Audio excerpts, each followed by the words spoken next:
Ide Betari Sapu Jagat merupakan paragaian ide Betari umum. Pada saat di bumi, beryoga mengikuti arah mata angin. Ide Betari Uma sebagai sapu beryoga di titik tengah, sebagai Dewi Durga. Yoganya mengikuti jumlah sasih atau kalender Bali. Menuju sasih ke ulu, ke sanga, dan sasih ke dasa, Betari Uma beryoga dari sisi utara. Saat itu beliau bernama Raji Durga yang bertugas untuk menyebarkan berbagai macam penyakit. Dengan menyebarnya penyakit pada umat manusia, membuat manusia melakukan pemujaan kepada Nini Sapu Jagat untuk memohon agar umat manusia terhindar dari amukan wabah penyakit di 3 sasih tersebut. Setelah semua buta kalasomia, ide Betari Uma kembali dalam wujud yang memberikan kedamaian kepada umat manusia dan turunlah beliau sebagai Betari Nini Sapu Jagat menyapu segala malapetaka sehingga bersilah alam umat manusia dan alam semesta yang mulai turun pada sasih kedasa, di mana makna kata kedasa berarti kedas atau bersih.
Yuga mengakibatkan terbelenggu dan terbingkainya sebuah sistem yang memaksa komponen yang masuk ke dalam sistem tersebut harus bergerak sesuai perputaran kosmik secara teratur yang disebut dengan reta.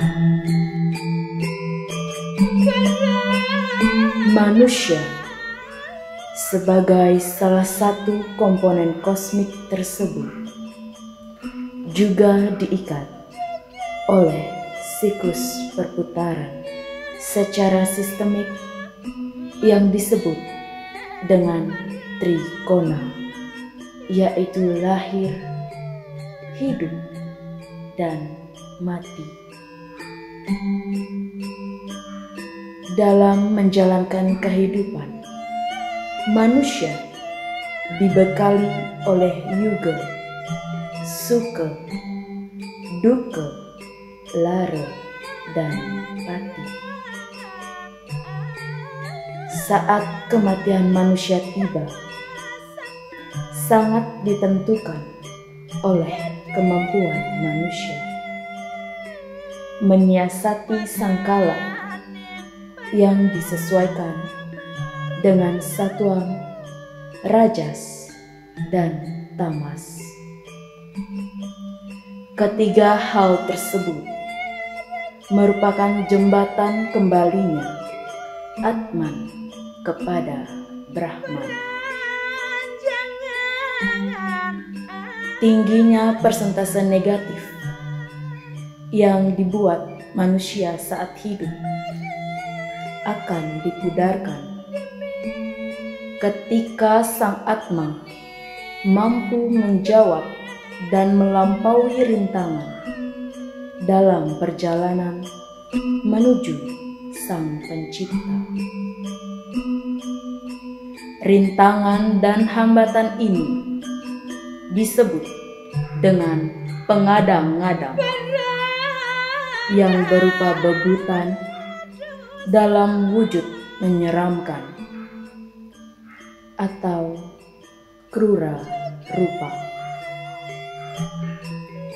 Dan kunci terakhir hambatan atau rintangan dipegang oleh Garuda Ijo pengadang-ngadang.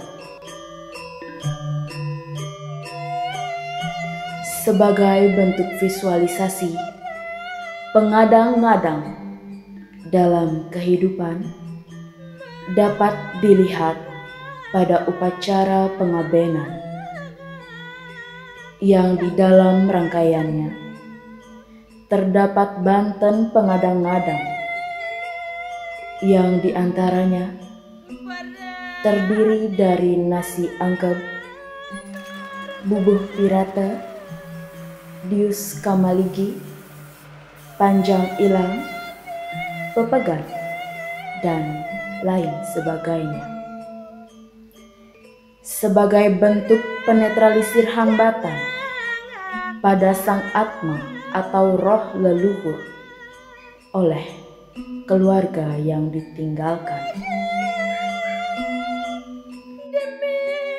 Adapun tujuan pengambilan tema pengadang-ngadang dalam penggarapan ogoh-ogoh kali ini adalah untuk mengingatkan bahwa hakikat kita terlahir dan hidup di dunia ialah untuk memperbaiki karma di masa lalu dan menata kehidupan agar berpijak pada ajaran dharma dan norma kebenaran guna tercapainya tujuan hidup moksartam jagadita yaca iti dharma.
Om Swastiastu, kami dari Seketurunan Bhinneka Banjar Binokulot ingin berbagi sebuah pengalaman atau perkembangan ogoh-ogoh kami dari tahun 2016, di mana cukup banyak terjadi perubahan dari tahun ke tahun, khususnya di tahun 2016 dan sampai di tahun 2020.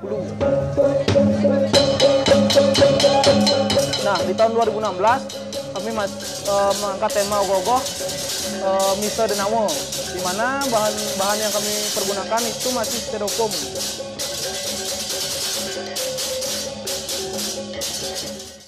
Di tahun 2017 itu kami sudah mulai meninggalkan styrofoam dan mengikuti aturan perlombaan ogoh-ogoh yang ada di Kota Denpasar, yaitu menggunakan bahan ramah lingkungan.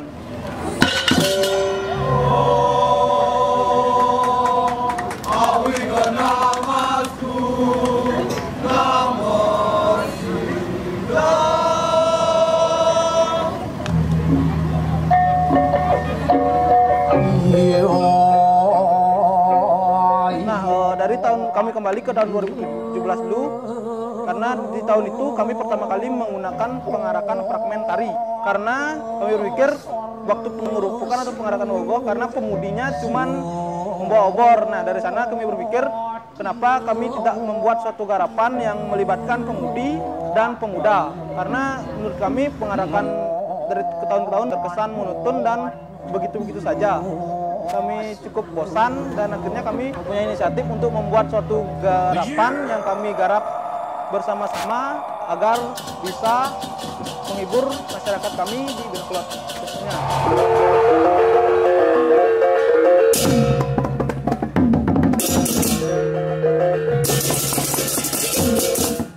Nah, di tahun 2018 kami kembali dapat meraih juara 4 Denpasar Utara dan 4 Denpasar. Kami juga sama menggunakan fragmen tari sebagai iringan atau memvisualkan cerita dan tema yang kami angkat.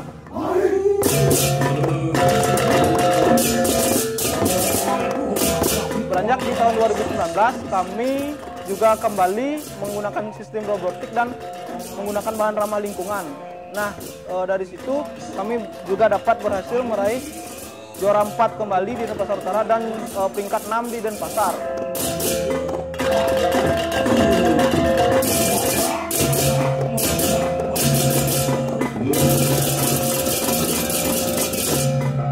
Di tahun 2019 ada yang unik dan menurut kami cukup memukul ya, karena ogoh-ogoh kami sempat dirusak dan dihancurkan oleh orang yang tidak bertanggung jawab. Tapi beruntung semangat kami dapat menyelesaikan tepat waktu dan dapat dinilai oleh Dewan Juri. Di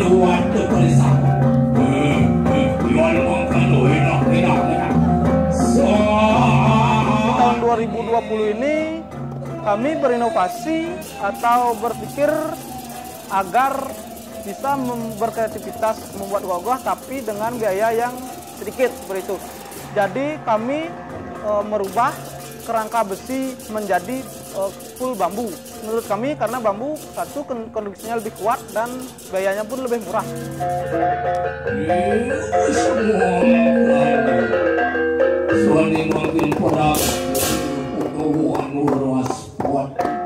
Pada awalnya di tahun 2015 saya bantu di Banjar untuk proses pembuatan ogoh-ogoh.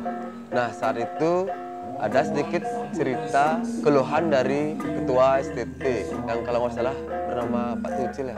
Nah, dari sana dia bercerita lah, diajak saya ke warung makan. Sana dia curhat sambil menangis atas keraguannya terhadap arsitek atau tukang sebelumnya karena kendala dengan budget yang terlalu boros dan hasilnya tidak terlalu memuaskan. Dari saat itulah saya mulai membantu dan dipercayai untuk proses pembuatan ogoh-ogoh hingga saat ini.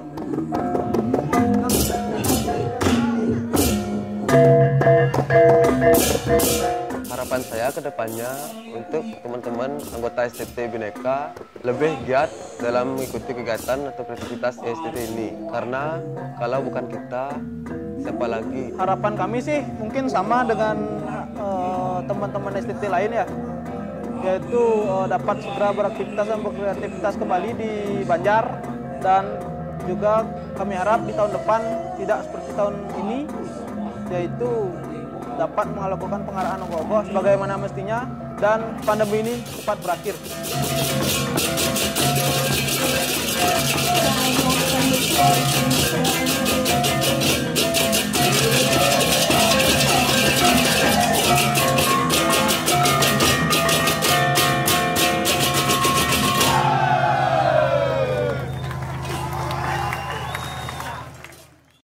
Kami dari Seketruna Bhinneka Banjar Bino Klot mengucapkan banyak-banyak terima kasih kepada Bapak Wali Kota dan Bapak Wakil Wali Kota Denpasar, Bapak Camat Denpasar Utara, dan Bapak Perbekal Desa Ubung Kaje karena telah mendukung kreativitas dan mengapresiasi aktivitas kami selama ini. Akhir kata kami ucapkan Om Santi Santi Santi Om. Bhinneka Jaya!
Om Swastiastu, saya mewakili Seketuruna Putra Kencana Banjar Dao Tanglo.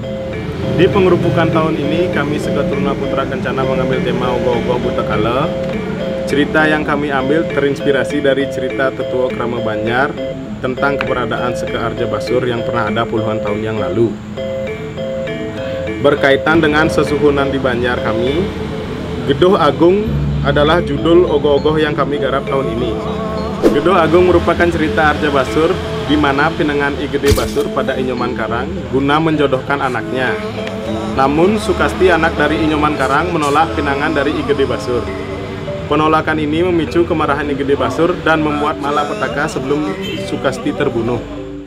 Dari penggalan cerita tersebut lahirlah sebuah karya yang kami garap bersama Seketuruna Putra Kencana Banjar Dao Tanglo berupa ogoh-ogoh Gedoh Agung. Om Swastiastu.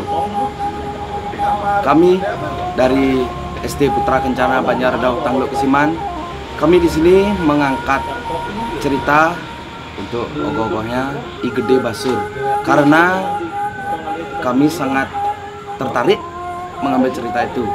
Dalam cerita yang kami ambil, cerita Basur, sosok seorang Tigaron, anak dari I Gede Basur, ingin jatuh cinta pada Sukasti, tetapi Sukasti sudah menjatuhkan cintanya begitu kepada orang lain. Jadinya Tigaron agak sedih karena cintanya ditolak oleh Sukasti. Tigaron pun bilang sama ayahnya I Gede Basur, "Pak ne sugih, Pak ne sakti, masa ngale cewek muring ngale cewek sik itu kan bang panak sinidan."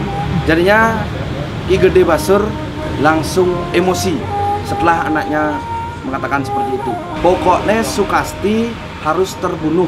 Sebelum Sukasti terbunuh, ya terus I Gede Basur akan membuat malapetaka. Dalam fragmen tari ogoh-ogoh Gedoh Agung, kami memakai personil kurang lebih 120 orang dalam garapan ini. Ya orang ngampat, ya orang sing gitu. Intinya kami di sini semua sangat semangat untuk mengikuti parade ogoh-ogoh Kelurahan Kesiman. Pang mengejar dek bumi ya, pang mengejar dek itu. Ya, semangat semua SD Putra Kencana Banjar Dao Tanglo Kesiman. Swastiastu, saya selaku pengarang ogoh-ogoh. Awalnya sih ide ini sedikit takut-takut berani ya. Kalau dibilang takut ya pasti agak takut karena kita membangkitkan yang dulu pernah ada. Kalau kesan-kesannya buat ogoh-ogoh ini ya itu agak sedikit susah karena saya juga baru pertama kali terjun ke ogoh-ogoh secara langsung. Di samping itu banyak juga dukungan dari orang-orang, dari pemuda, dari garapan ogoh-ogoh ini, dari proses pembuatannya itu banyak dibantu oleh orang-orang senior yang dulu pernah buat ogoh-ogoh di sini. Pokoknya untuk hasil ogoh-ogoh ini memuaskan bagi saya, 100% memuaskan bagi saya. Semoga ogoh-ogoh ini ya bisa bersaing di Kota Denpasar, dapat nominasi walaupun dukungannya sedikit, tapi pokoknya saya puas. Terima kasih.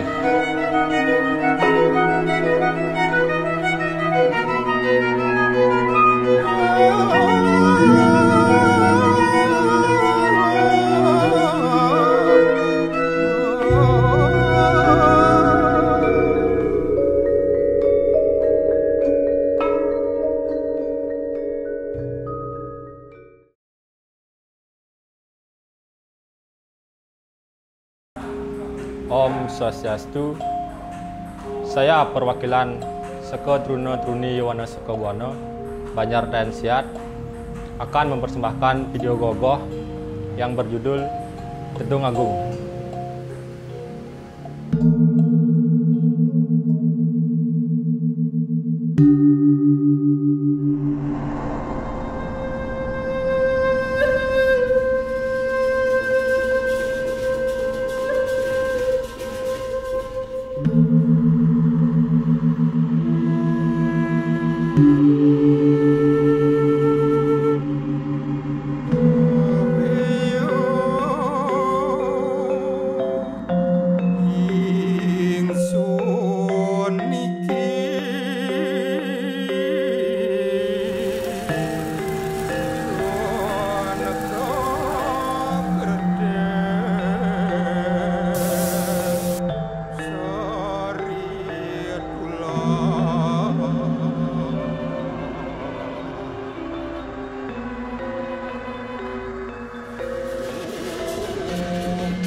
Banjar Sumber Terkenal merupakan satu-satunya banjar di desa adat Sesetan yang berdekatan langsung dengan pesisir dan perhutanan mangrove.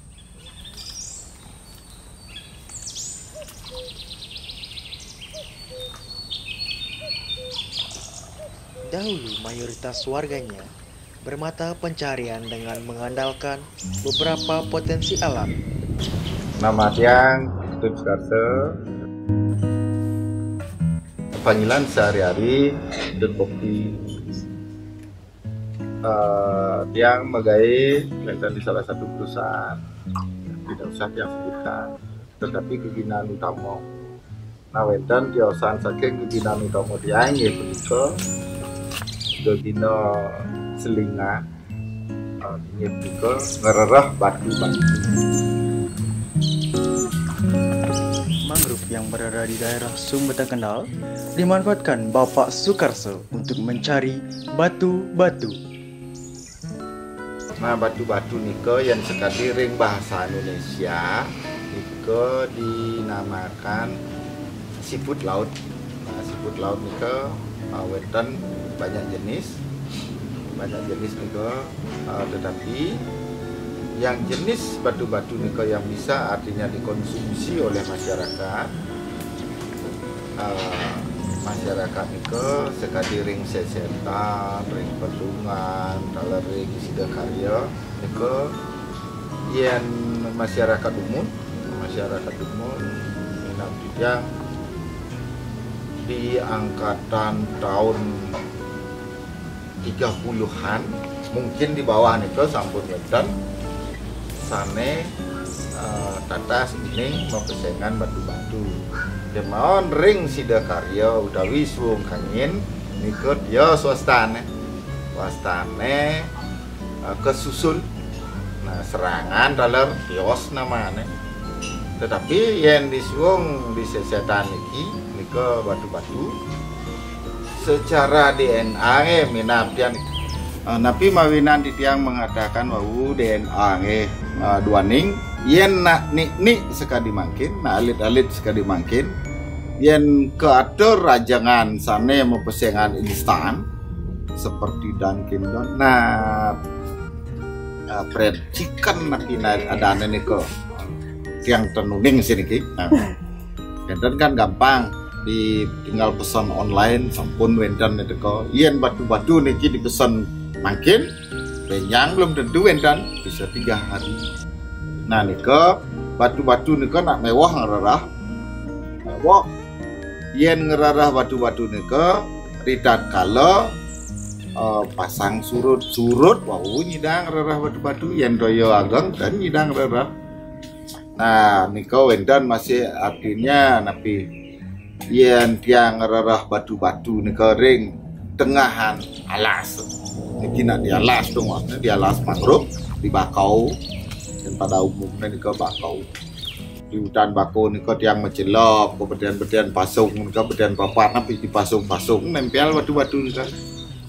Nah yen nik mungkin no ring tiang ngerarah kenda nak patuh warnanya jak tanah. Diop cunguh ni tan panggih ne. Yen batu-batu niko.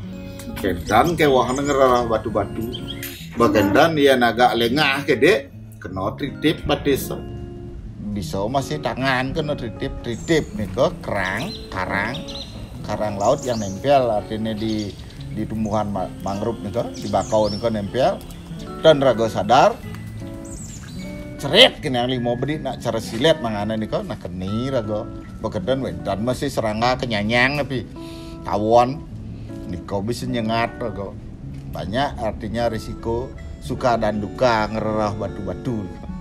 Nah mungkin cara proses batu-batu niko pertama niko direbus dulu kan kirang langkung niko 3 menit diproses direbus cukup.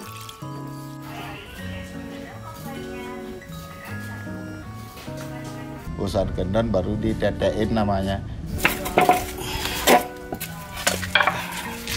Proses netein. Nak netek biasa niki dipotong ujungnya ekor, dipotong mulutnya niki.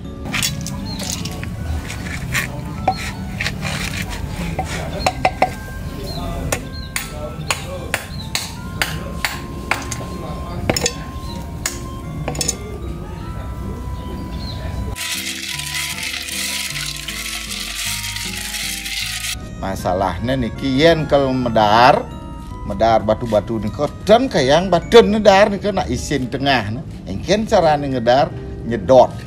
Yen cara bahasa Bali ini nak ngelecotin nadane niko. Nah niko ngelecotin niko nyedot. Nah niko cara pembuatan sekali bumbu bumbu jangkep. Nah biar nak Bali niko sampun mending bumbu jangkep niko. Bumbu jangkep bawang, jahe, suno, cekuh, isen, begedan. Nah wawu niko di campur ngajak nyuh metunu ne sampun mekikih.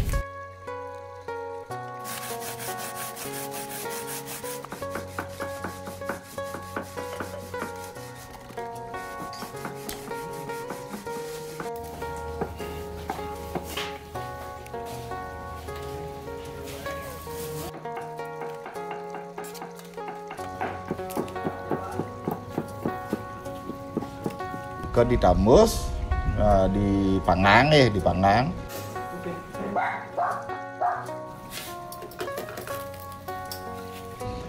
Nah sampun iki lebeng, wawu campurin gula Bali sareng daun jeruk.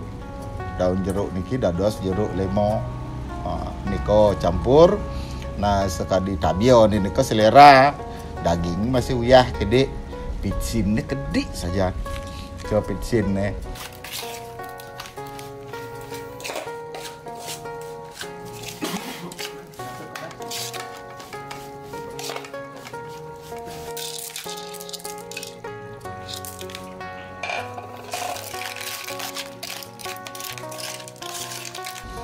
Urusan kedan wawu dibungkus.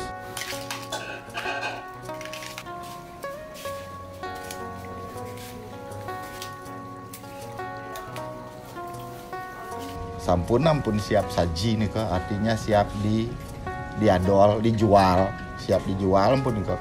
Nah di wewidangan suwung niki kan nak gaginane utama demun nak ngayuyah nih kok prosesi ngayuyah. Ada istilahnya jenjang waktu nih kok istirahat gede sekitaran jam 11 jam 12 nih kok istirahat. Nah niko lama dolan batu-batu talar kecari yang sampun kecari misalnya dolan batu-batu atau masih jam nih kok yang sampun lah pun malem wali. Ini pertama kali yang medagang ke sekitar 700.000.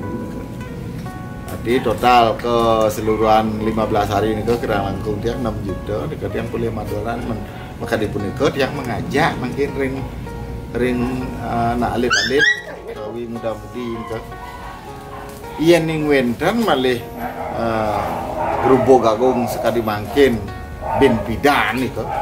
Nah sampunan malih pusing-pusing niki sampun wenten potensi sekali ngererah batu-batu angin pengerah pengupo jiwa nih kita mangda presiden ngepul mantan payu Jakarta.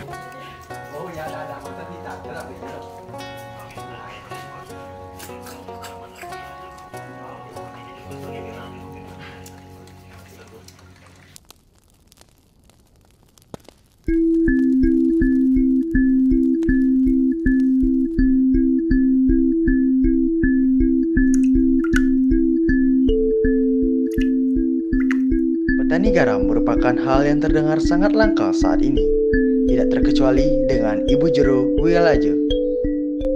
Nama ini Jero Wilaje. Tinggalnya di Suwung Batan Kenar. Sejarahnya dari dulu ya. Dari dulu memang kita di Suwung ini mayoritas petani garam karena kita berada di dekat pantai. Semua masyarakat yang di Suwung ini hidupnya dari bikin garam. Cuma caranya yang dulu itu agak susah karena prosesnya lama. Itu dari tanah menjadi garam itu paling enggak ya 2 hari baru bisa jadi. Gitu. Kalau sekali masak itu ya kurang lebih dapat ini keuntungan sampai 150.000. Beda bedanya jauh. Kalau sekarang kan kita ngambil garam dari Jawa. Garam itu diolah, cuma kita beli dari Jawa, terus diolah kayak tadi itu kan ditabur ke palungan tuh, ke peti itu disiram dengan air laut, terus airnya keluar ke bawah jadi air untuk dimasak kurang lebih 4 jam dengan kayu bakar, jadilah garam. Kalau dulu dari tanah, prosesnya lama, itu dari tanah, pengolahan tanah itu lama.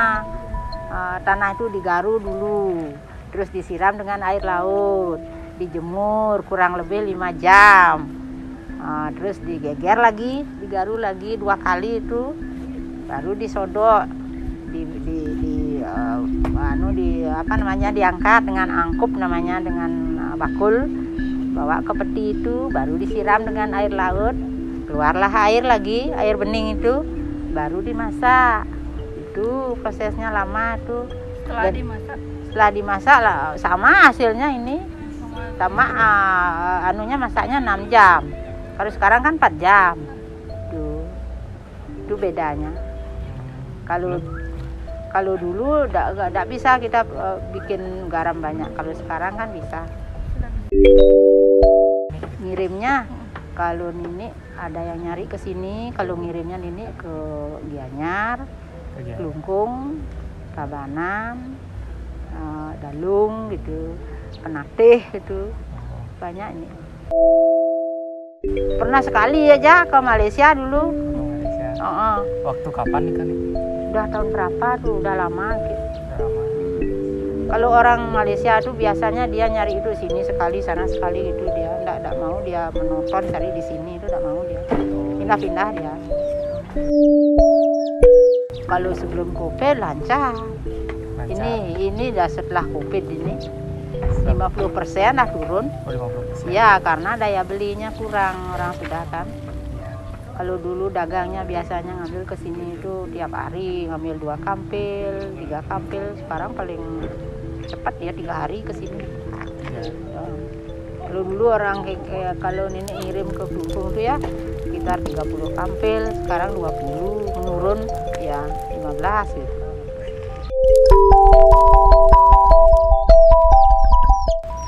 Ya ini dah caranya biar ada yang melanjutkan, itu yang masih punya lahan gitu.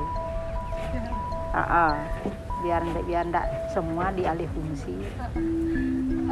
Sekarang kan bisa kita lahannya sedikit, 6 are aja kayak ini itu udah cukup, bisa dah. Kalau dulu sampai 1 hektar tuh baru bisa, 50 are tuh baru bisa gitu. Kalau sekarang 5 are kayak bisa. Kalau dari sekolah itu ya dari Lampung itu, dari Jogja itu. Tapi Nini enggak begitu nanya dari fakultas mana, dari mana itu Nini enggak nanya itu. Dia nanya gimana caranya gini Bu, gimana? Nini jawab gitu aja.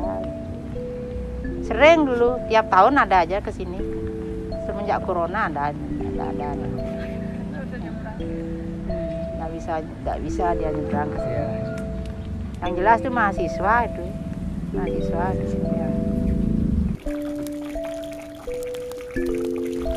Pesan-pesannya biar ada yang artinya generasi yang sekarang itu untuk meniru dan melanjutkan usaha garam ini untuk selanjutnya gitu, biar enggak rapuh dan biar enggak punah tradisi kita di Suwung ini dari petani garam. Orang di Suwung dulu hidupnya dari garam. Kini, dengan seiring berjalannya waktu, masyarakat Banjar Sumedang Kendal bisa bangkit dan menjadi semakin maju seperti saat ini berkat dukungan dunia pendidikan dan perubahan zaman.